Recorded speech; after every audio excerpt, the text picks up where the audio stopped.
Kamen Rider Zeo is the most disappointing thing since Kamen Rider Ghost. Now what kind of intro is that, you say? Well, besides stealing another obvious and popular joke from another famous YouTuber, please don't sue me, it's also a pretty apt comparison. Nobody thought it could get worse after this. But we were wrong. We were so wrong. So what exactly happened here? Seemed like everything was shaping up for it to be a pretty good show. It was the 20th anniversary of the Heisei series. They were getting old actors back, unlike Decade. And hell, there were even rumors at the time they were bringing back people like Riku Sanjo and the like to write their own episode. It was all shaping up to be pretty alright.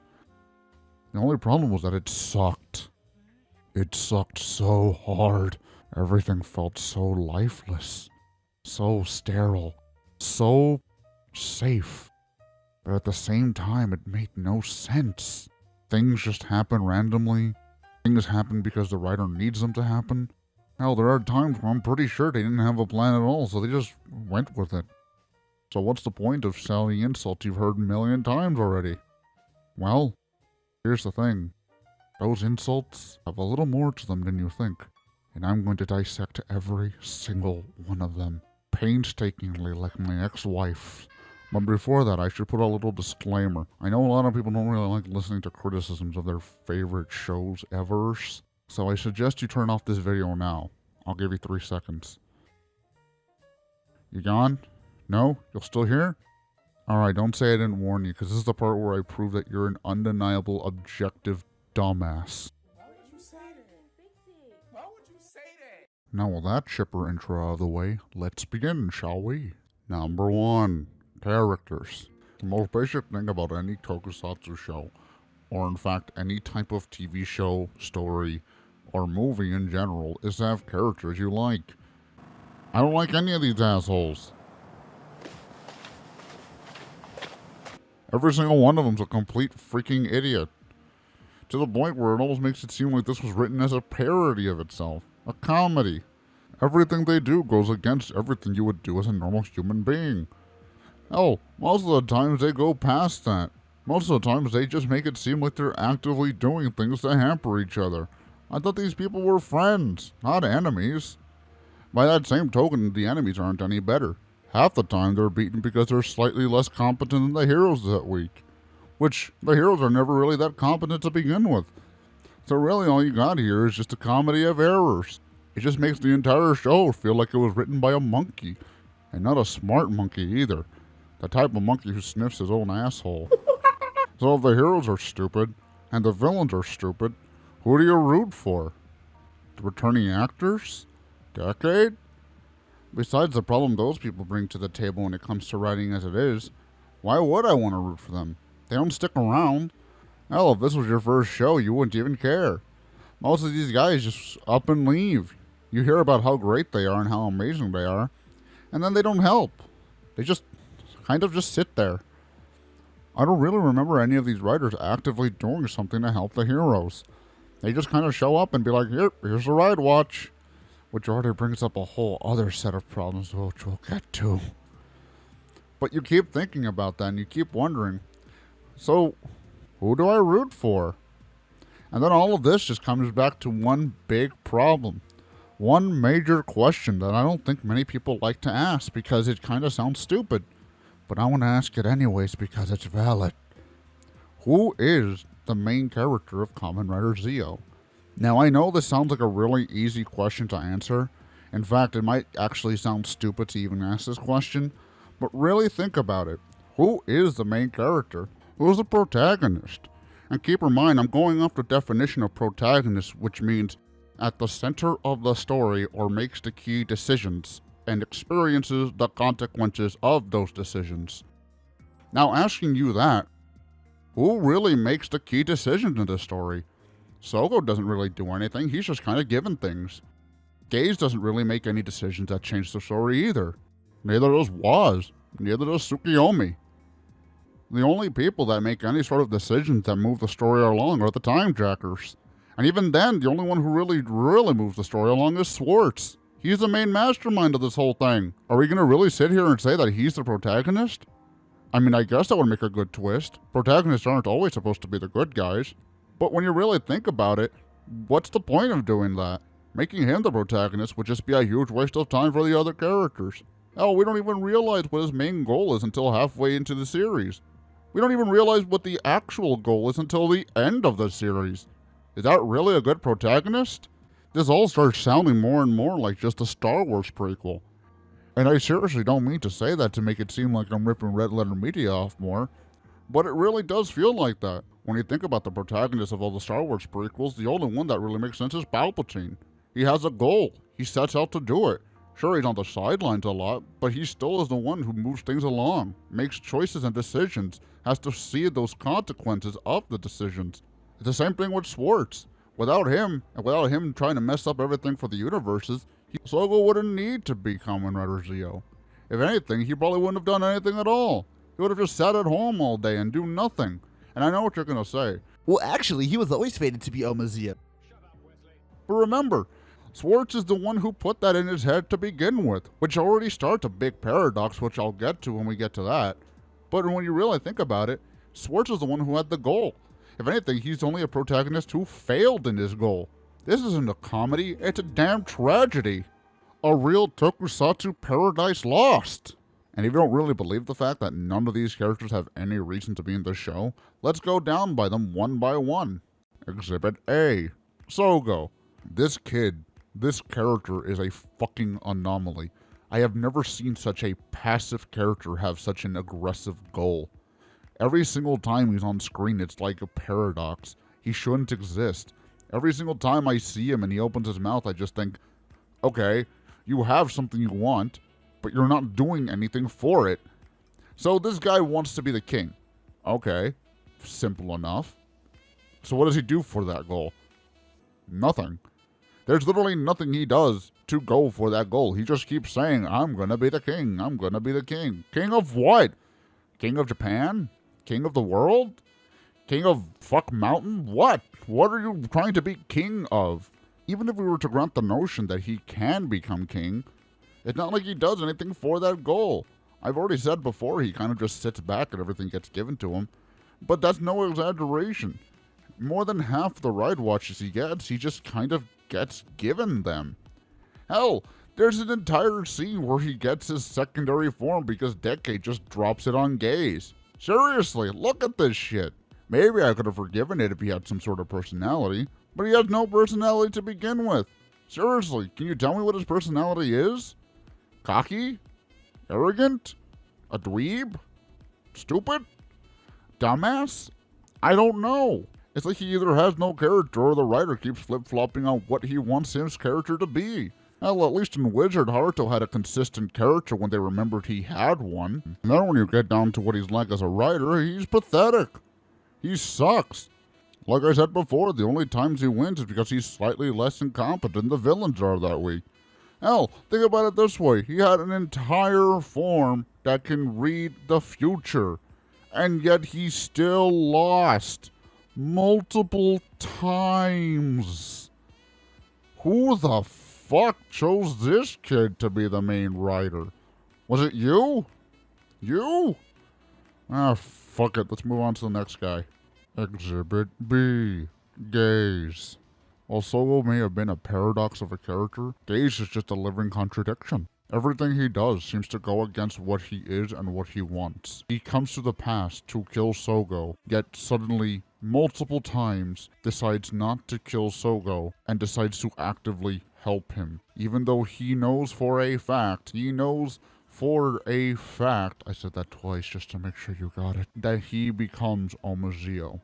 In fact, it gets so ridiculous to the point where when he dies, he tells Sogo to become Omazio. I don't understand how that works. I don't understand how this character is a thing. He feels like two separate characters at the exact same time.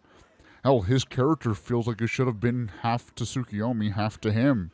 It feels like that's what it was going to be to begin with, but instead they just smushed them together. And what you get is just a character who doesn't seem to be able to make up his mind. Idiot, this isn't trying to choose between mustard or ketchup. This is literally trying to save the future. A future you came from, by the way. A future you know will happen. There is nothing in the show to tell you otherwise. This will happen. So why are you trying to help him? If you don't believe me, take this for example. He spends the entire time trying to tell Zio to give up the belt. Every single chance he gets, he tells him to get rid of the belt. And what does he do?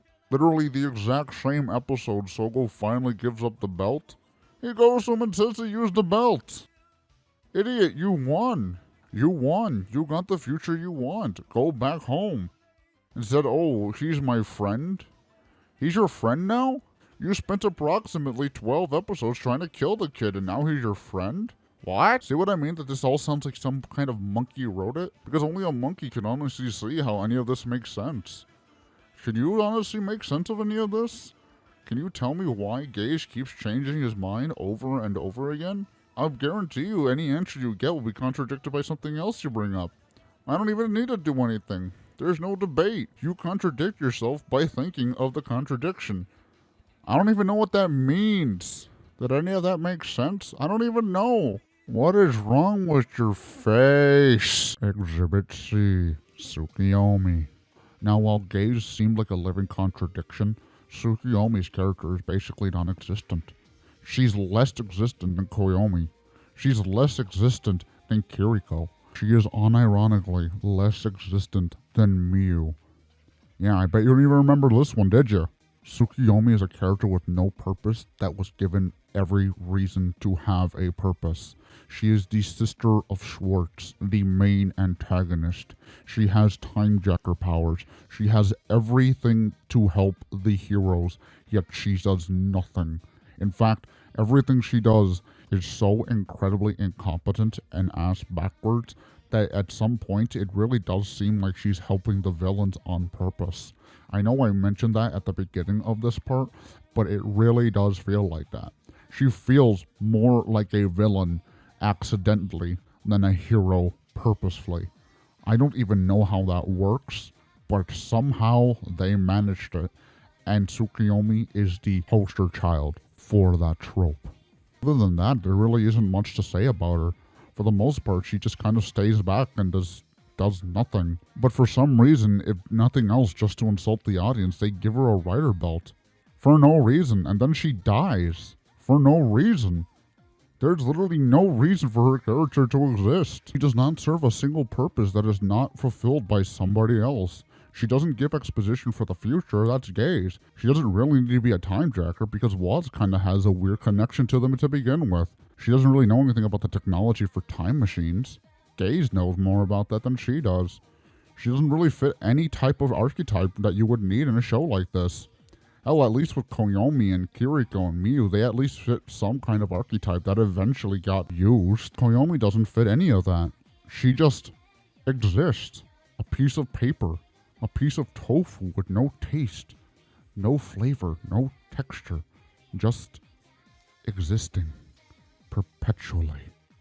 And even though she's a time jacker, she never once uses her powers for her own personal gain. Does that mean she doesn't know how to use her own powers?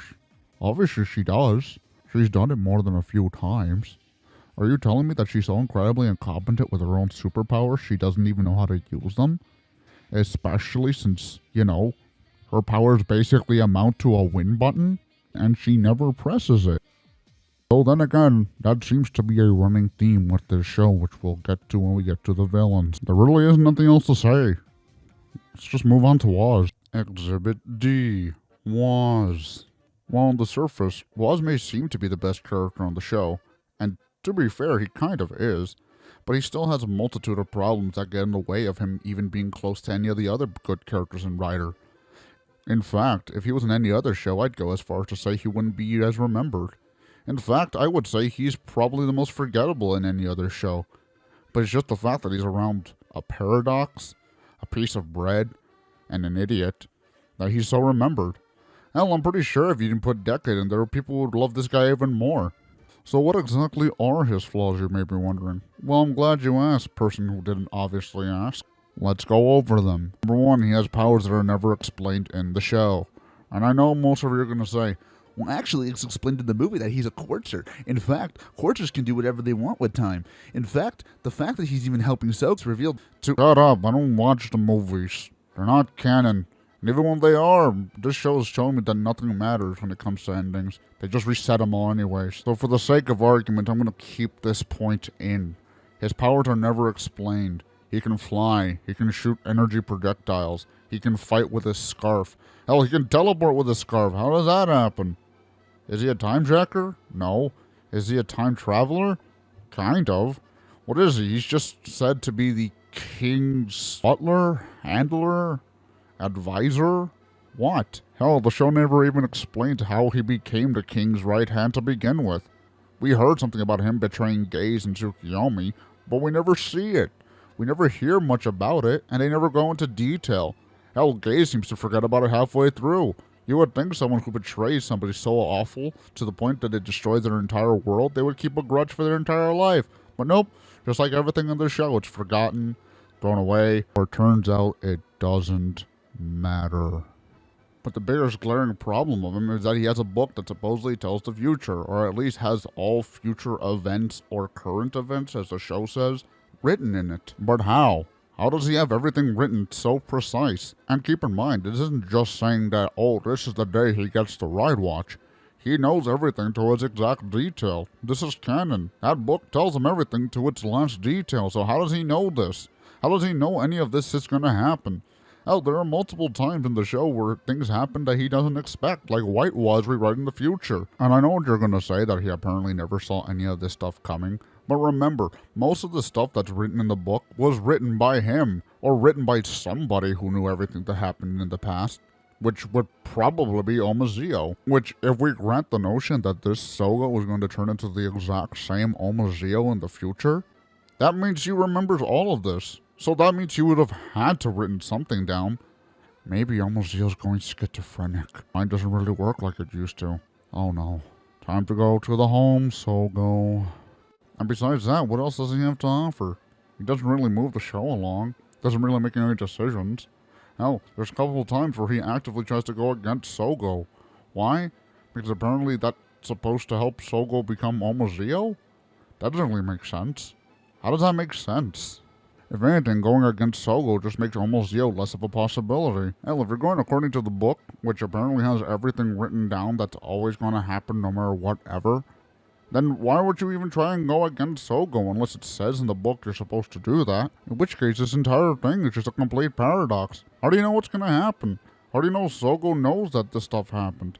Again, I understand that the movie itself kind of explained this, but in essence, the movie doesn't really explain much more than what it already says.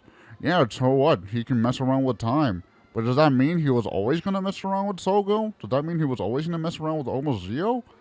Does that mean that Omazeo was never supposed to happen and this other Sogo was supposed to be a thing? This is why I'm not using the movie. It doesn't make sense. In fact, if we add the movies and the V-cinemas, this entire show just becomes even more of a clusterfuck, so I'd rather not even talk about that. But in essence, Waz, just like every other character, is a complete paradox. A character that shouldn't exist. In fact, his entire presence just kind of makes this show even more confusing. It actually confuses me so much that I'm starting to wonder what the writer was going for here. Was he trying to make it confusing? Was he trying to make it a mystery? Because none of these ever get answered. None of the questions I posed ever really get answered. In fact, the only answers we get only make it even more confusing, so what's going on here? What is wrong with your face? Exhibit E, the Time Jackers. Now with the Time Jackers, there really isn't too much to say. And while I did say that these are the only characters who make any sort of decisions in the show that matter, it doesn't really mean that they do anything else.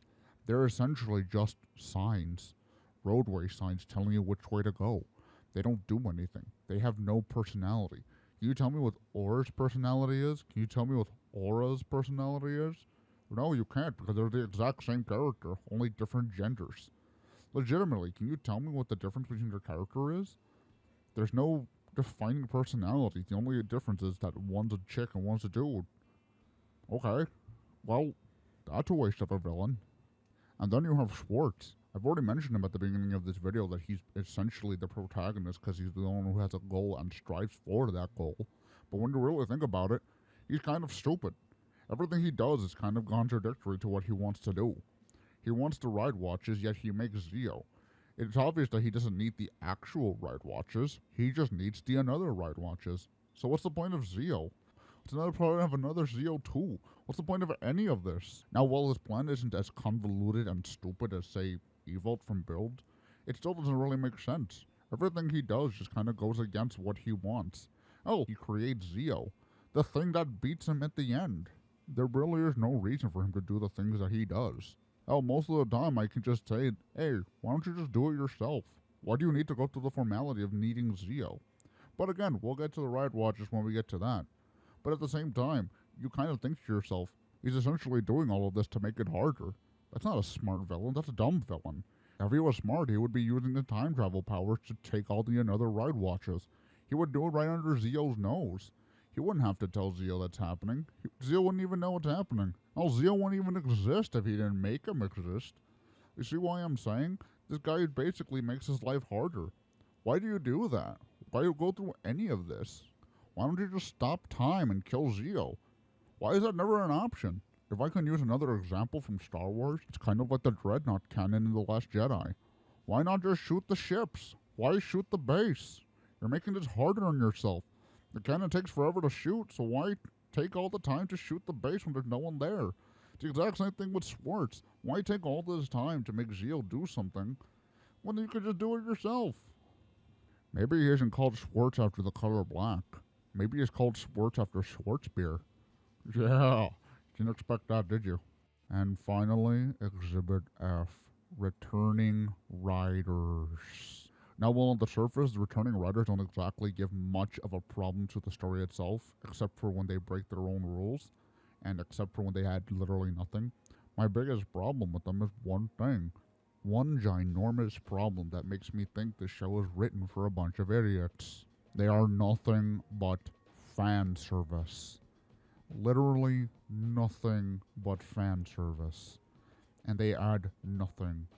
So why are they there, you ask? Besides the fact this is the 20th anniversary of the Heisei series, they're essentially there for the people who say, I clapped because I know what that is. They're people who would clap at Marvel movies. They are there for the people who gave The Last Jedi a standing ovation. They are there for the people who take these things seriously. The lowest common denominator pop culture consumerist that doesn't actually think with their objective brain and only sticks to the subjective part of their mind when reviewing a show.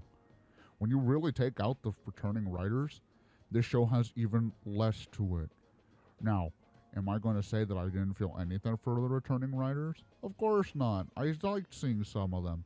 But that's when you really start scratching at the surface and seeing that that gold-plated trophy is actually tinfoil. Seriously, think about it. How many times have you seen people unironically try and use returning actors as a good part of this show? And then nothing else other than, I like seeing the returning actors. It would be so pathetic if it wasn't so hilarious to see how easily manipulated these people are. To see how easily distracted they are from the awful plot holes. To see how amazingly easy it is just to jingle keys in front of them and make them go, I know what that is, I know what that is, I know what that is. You know what you might be saying? Aren't I being a little too harsh on the returning actors? I mean, hey, they came out here, they spent time out of their busy schedule to come back. No. No, I am not. And you want to know why? Because if I give you that notion, then I should also give that notion to any single returning actor ever in any Tokusatsu series. Should I give it to Yellow Lion for being in Ghost? No. Should I give it to Ultra 7 for being in Blade? No.